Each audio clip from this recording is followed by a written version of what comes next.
शीर्षक आंखों में आंसू, एक अधूरी प्रेम कहानी।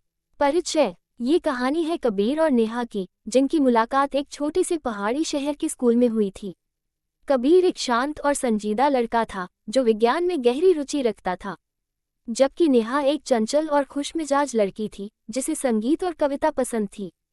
उनके बीच की दोस्ती धीरे धीरे प्यार में बदल गई और वे एक दूसरे के बिना अपने जीवन की कल्पना भी नहीं कर सकते थे। प्रेम की शुरुआत।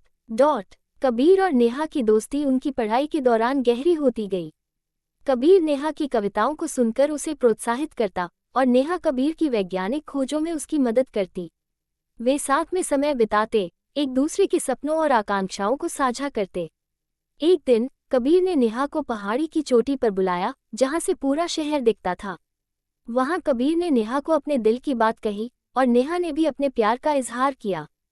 उस दिन उनकी आंखों में खुशी के आंसू थे और उन्होंने एक दूसरे से वादा किया कि वे हमेशा साथ रहेंगे। बिछड़ने का दर्द। स्कूल की पढ़ाई खत्म होते ही कबीर को एक प्रतिष्ठित विश्वविद्यालय में दाखिला मिल गया और उसे शहर छोड़ना पड़ा। नेहा ने भी अपने संगीत के करियर को आगे बढ़ाने के लिए शहर के एक बड़े कॉलेज में दाखिला लिया। शुरुआत में वे एक दूसरे से रोज बात करते और अपनी खुशियां और दुख साझा करते, लेकिन समय के साथ दूरियां बढ़ने लगी और उनकी बातचीत कम होती गई। दोनों अपने अपने करियर में व्यस्त हो गए, लेकिन उनके दिल की धड़कनें हमेशा एक दूसरे के लिए धड़कती रहीं। अचानक एक दिन नेहा को कबीर का एक पत्र मिला। उसमें लिखा था कि कबीर के पिता की तबीयत बहुत खराब है और उसे तुरंत अपने गृहनगर लौटना पड़ा। उसने लिखा था कि वो जल्द ही नेहा से मिलेगा और उसे सारी बातें बताएगा।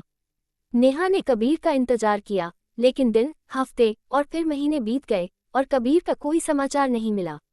नेहा का दिल टूट गया और उसने खुद को संगीत में डुबा लिया, लेकिन उसकी धुनों में अब एक उदासी झलकने लगी थी। धड़कने। नेहा ने अपने संगीत करियर में बहुत सफलता पाई, लेकिन उसका दिल हमेशा कबीर के इंतजार में धड़कता रहा। उसने अपने हर गीत में कबीर की यादों को संजोया। उसकी धुनों में वो उदासी और इंतजार की भावना साफ झलकती थी। बिछड़ने का दुख। वर्षों बाद